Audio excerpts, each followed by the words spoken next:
Good to see you today. We've had quite the busy day here. We started off with our career jam sessions, talking about digitization and remote work, especially for refugees. Just a fascinating presentation by Lorraine Charles. So, got my brain is spinning. But today we're talking about storytelling and how we can use storytelling to help our clients connect the dots. So, here's what I'm seeing: is a lot of people are wanting to make a career transition. They've been laid off. They might not want to stay in the industry that just laid them off, or they're making a transition into a slightly different job because they may want to stay in the industry but go into a different role that they feel like is a little bit more secure or more interesting, more fulfilling. This is something that is going to continue to happen over the next year, hopefully less layoffs, but definitely still a lot of people thinking about how they might transition careers, whether that's taking a slight change in terms of role, taking a slight change in terms of industry, maybe going remote when they've been in person or vice versa. Transition and making a slight change in what we're doing is seems like the new name of the game in the career space. So how do we help people get that new job that they want when maybe they feel like they haven't had all the experience they need to get there? Well, there's a lot of practical underpinnings of that, right? If you really don't have the qualifications, let's go out and get those qualifications. So many ways to take a class, get experience, volunteer. If you need to fill a gap, let's fill that gap because storytelling's not going to fill it, right? We can't fill all those gaps with storytelling. I wish we could. But we can use storytelling to leverage those experiences that you go and get to fill the gap once you've gone and started to build that in the right direction. We were on our clubhouse room yesterday. Man, it feels like it's not still Tuesday, but it is. Except for if you're in Australia, you're watching us on Wednesday morning. But when we think about making that transition and we go out to get something, we might feel like we're at a little bit of a deficit. So someone came on our clubhouse room yesterday and she said, I'm getting a digital marketing certificate, but it's not an MBA. How do I beat out these people that are they've got an MBA, they're applying to these roles? We've got to first know, is it a requirement or a nice to have? If it's a requirement, you could still apply to the job, but you're going to struggle because it's a requirement. And if it's a requirement, you don't meet the requirements, that's different. However, if it's not a requirement, just a nice to have, then you can use storytelling to fill the gaps, to build your story, and to demonstrate why you might be a better fit and more qualified than that person that has an MBA, even though you don't have an MBA. And that's what we're going to talk a little bit about today. So you've got the basics, you've got the I's dotted, the T's crossed. How do you make sure you come through as the strongest applicant that you are? And how can you use storytelling to do that? I love this topic. It's really empowering for people to understand that they can own their stories and to start to dig in to define their stories and communicate them, articulate them in a way that is powerful. If you're chiming in, it's probably because you love storytelling too. Drop me a note, say hello. Where are you joining from? And what types of stories do you love to tell? Because I know most of us in the career space, we have our own little acronym for stories. And I'd love to hear what yours is and how you help clients develop their stories. So let's start by talking about the underlying requirement that no matter what you're doing, no matter what type of story you're telling, whether it's in careers or marketing or even at a party, right? A good story will fall flat if it doesn't take the audience into account. You've probably seen people do this. They tell a joke and nobody laughs.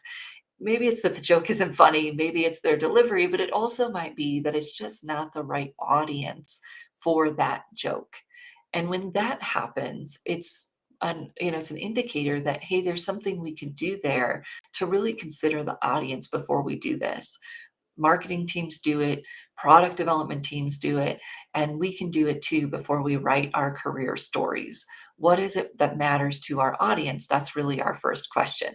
Hi, Anna. Thank you for joining us. I've been seeing your great work that you're doing with clients on the job search side of things. Loved that.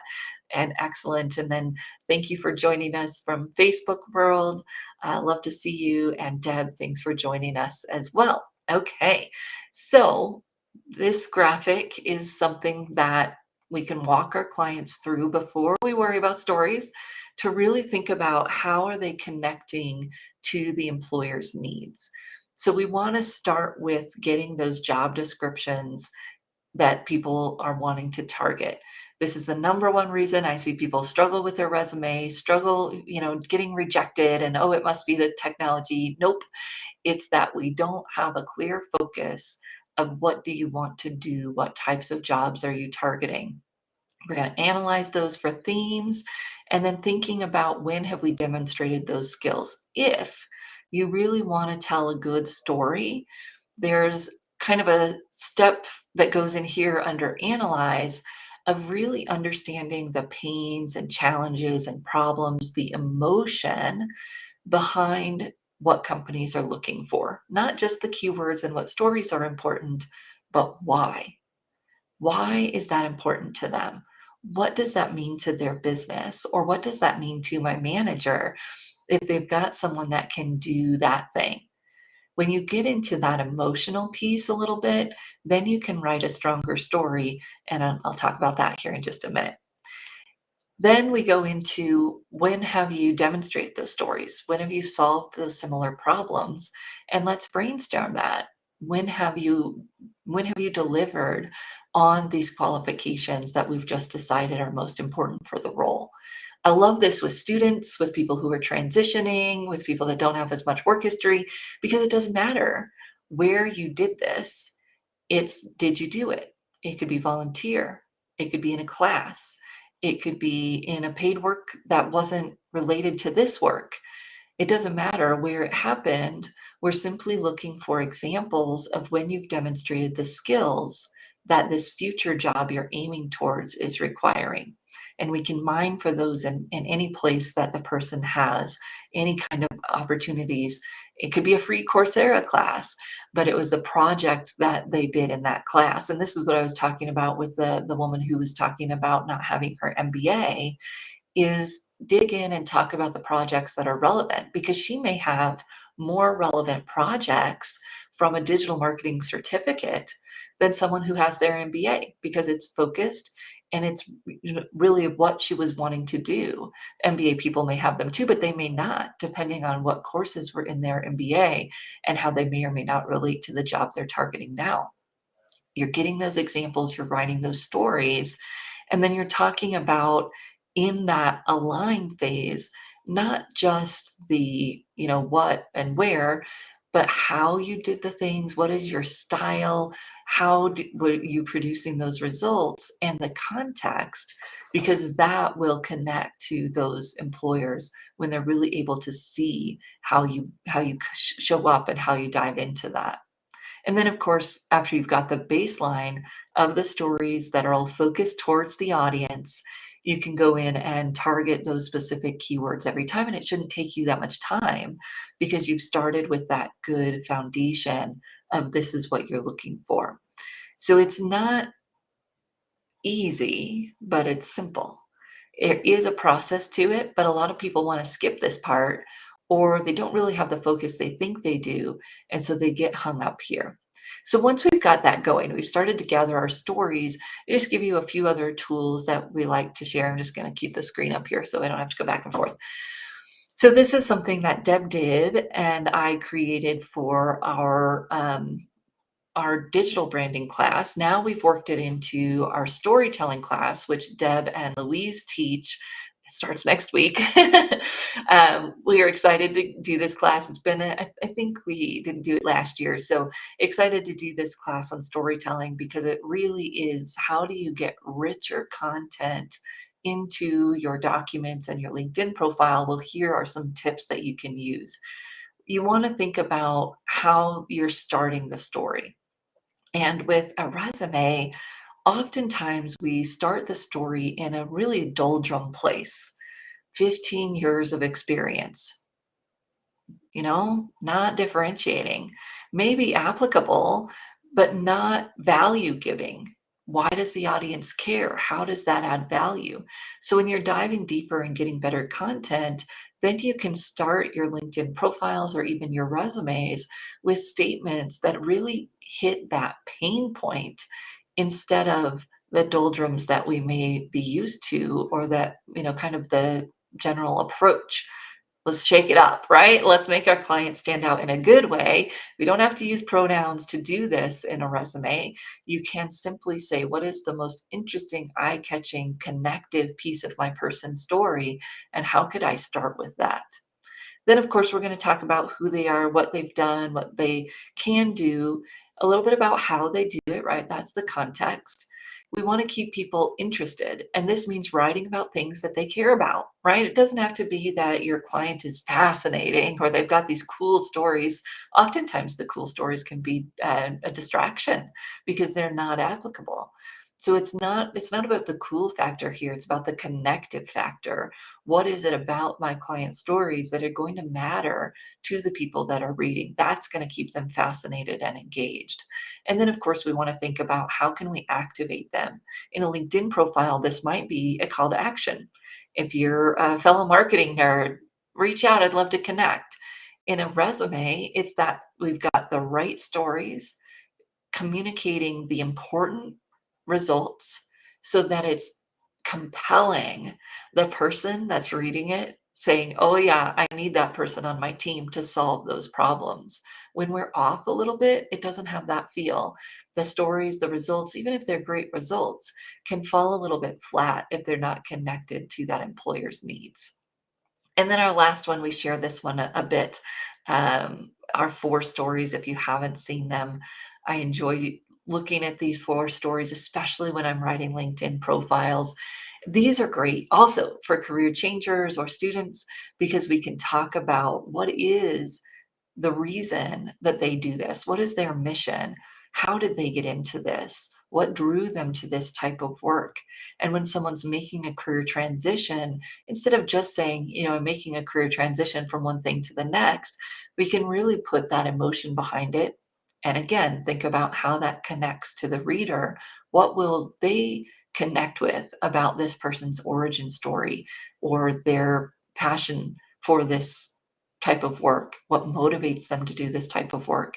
And the hero story is just a challenge, action, result story with a little bit of focus on the emotion that causes that pain so that you have that rise back up to the resolution. This may be verb choice. It may be a couple of words that you've chosen to put into a resume bullet. Of course, we don't want to overdo it in a resume bullet. But when we choose the right words that demonstrate just a little bit of that emotion, it's going to have a lot more stickiness than the normal challenge, action, result story that our client might put into a resume. And then, of course, just some extra detail here around that pain solution, things that we might think about with our clients if we're not, and going into what are those pieces of the story, and then unpacking how we might put them in a resume versus a LinkedIn profile. So starting with the end in mind, what is most important? What do our readers really care about? Because when we do that, everything is much richer and more engaging for that reader. Just like you telling a joke or whatever it might be, that when you've really thought about the audience, it connects. And when you don't, it can fall flat. I see a lot of people sharing stories on LinkedIn, and now that LinkedIn has gotten a little bit more personal, right? We're seeing some people sharing some stories. Notice, when does that story engage you? And when does the story feel a little flat or maybe even a little self-involved? Oftentimes, it's because when the person was writing the story, they lost track of who their audience is or their purpose of why they were sharing the story, to help someone, to connect with someone, to share a lesson with someone, or to share some information with someone. The stories that do that, that have the reader in mind, will be so much stronger, and you probably finish the post to the end than the stories where maybe it was a good story and someone had obviously good intentions, but they didn't quite follow through with connecting the story to why the audience will care. And then we want to make sure that we're helping our clients recognize that as they're writing their profiles, as they're writing their resumes, their cover letters, and even if they're getting active and posting some content on social media, it's great for them to share their stories. How can they make sure it's going to connect, lead the person through, and then activate them to make a connection or to reach out and form a relationship? Are we making that clear why you could reach out and how you could reach out when we're doing those types of posts or those types of communications? I hope that's helpful.